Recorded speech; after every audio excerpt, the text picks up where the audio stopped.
बिस्मिल्लाहिर्रहमानिर्रहीम। अस्सलाम वालेकुम। कैसे हैं आप? उम्मीद है सब ठीक होंगे।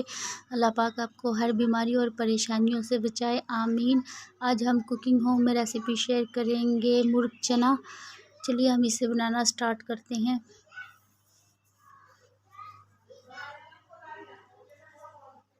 कढ़ाई में मैंने हाफ़ कप ऑयल लिया है और इसमें एक मीडियम साइज़ की प्याज शामिल करूंगी और इसको हम गोल्डन ब्राउन करेंगे।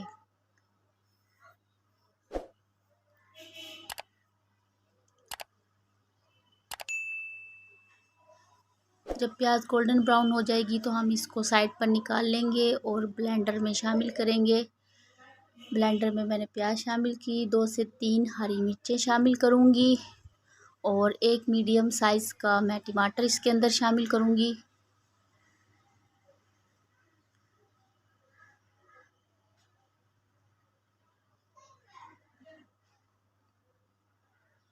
और 4 टेबल स्पून मैं इसके अंदर दही शामिल करूंगी और फिर हम इसको ब्लेंड कर लेंगे। और ये मैंने 250 ग्राम चिकन लिया है और इसके अंदर जो मैंने दही और प्याज को ब्लेंड किया था उसको मिक्स करेंगे और इसको 5 से 10 मिनट के लिए मिक्स कर कर छोड़ देंगे। अच्छा, अब उसी कढ़ाई में ऑयल के अंदर हम अदरक लहसुन का पेस्ट शामिल करेंगे, 1 टेबल स्पून, और इसको थोड़ा सा खुशबू आने तक पकाएंगे। जब इसमें खुशबू आने लगेगी तो फिर हम इसके अंदर मसाले शामिल करेंगे।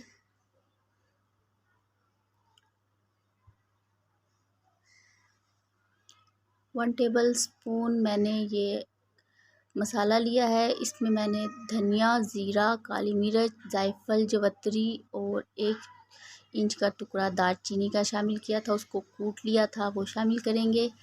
और 1 टेबल स्पून लाल मिर्च पाउडर शामिल करेंगे। हाफ़ टी स्पून इसके अंदर हल्दी पाउडर शामिल करेंगे और 1 टीस्पून इसके अंदर नमक शामिल करेंगे और इसको थोड़ा सा पानी डालकर भुनेंगे, इसकी भुनाई करेंगे।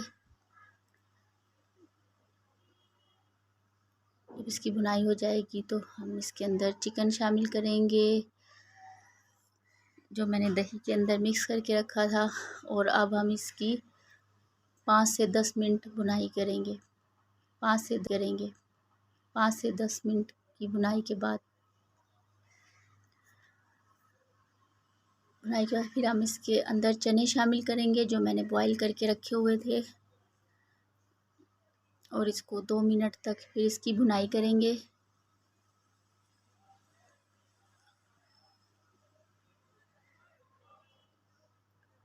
इसके बाद इसके अंदर हम 1 गिलास हम इसके अंदर पानी शामिल करेंगे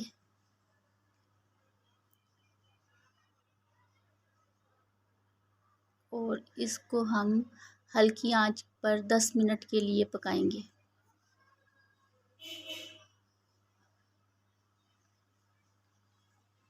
दस मिनट के बाद मैंने इसके अंदर 2 हरी मिर्चें शामिल की और हाफ़ टी स्पून कसूरी मेथी शामिल की है और हाफ़ टी स्पून मैं इसके अंदर गरम मसाला शामिल करूँगी और इसको थोड़ा सा मिक्स करेंगे।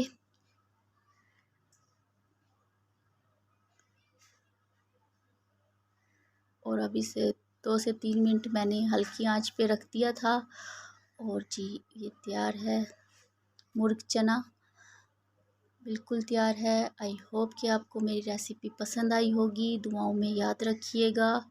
अल्लाह हाफिज़।